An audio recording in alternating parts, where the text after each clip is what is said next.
Hey Dr. Min, so what I have up right now is actually our conflict management workshop project, just to kind of cover all of the points and to let you know how I did my process the way I did. And so I started with gathering information from the book, put it in a PowerPoint, and for my workshop, I wanted people to understand the Rahim model and the forms of conflict and why that's important to know. Your conflict style. So that is what I did. I kind of gave them an idea of my conflict style from the assessment in chapter 5. So after I did the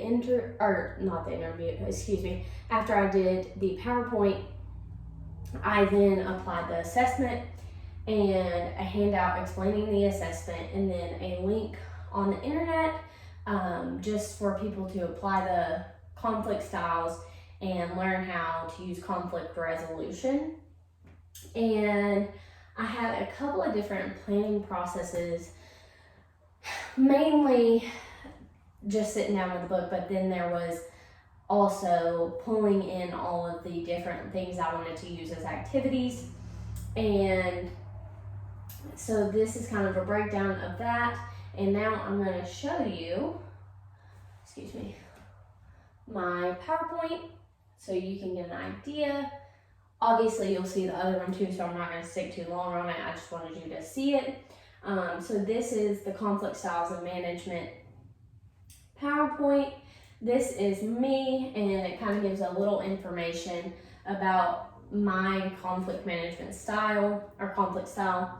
And mine was compromising, and why that's important is also something that I put into it, and an advantage of knowing my conflict style. And then this PowerPoint, it might be difficult to see. It asks the person's name, their major conflict problems, and why they feel that way. So this is just an overview of what we did.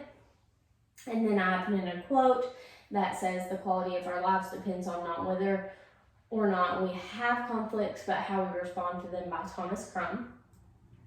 I also put the Rahim model, and it was competing, collaborating, avoiding, accommodating, and compromising, and the assertiveness level and cooperation level, and the definition of conflict styles and patterns of responses.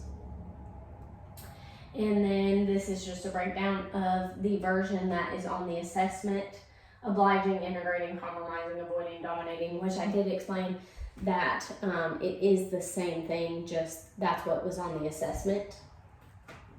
And why learning your conflict style is important, and this fun little picture with your way around me.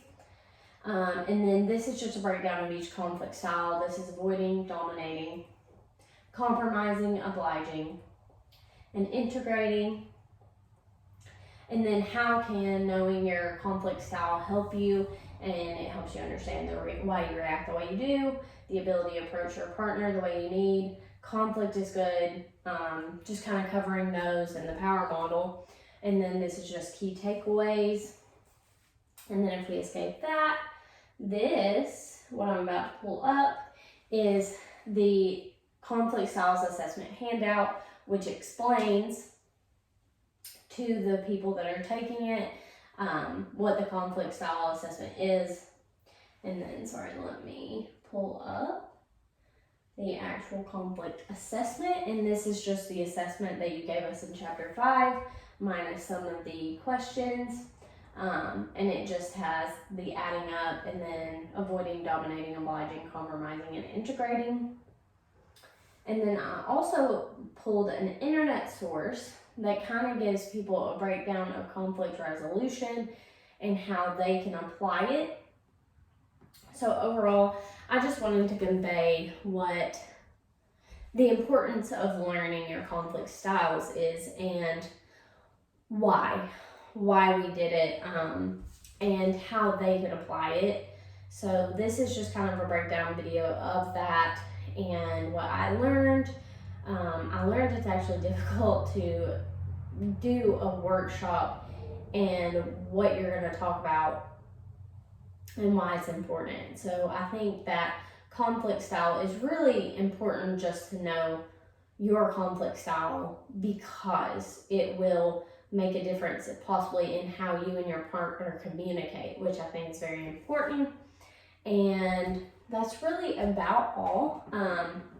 So I will send you both videos, and thank you for watching both.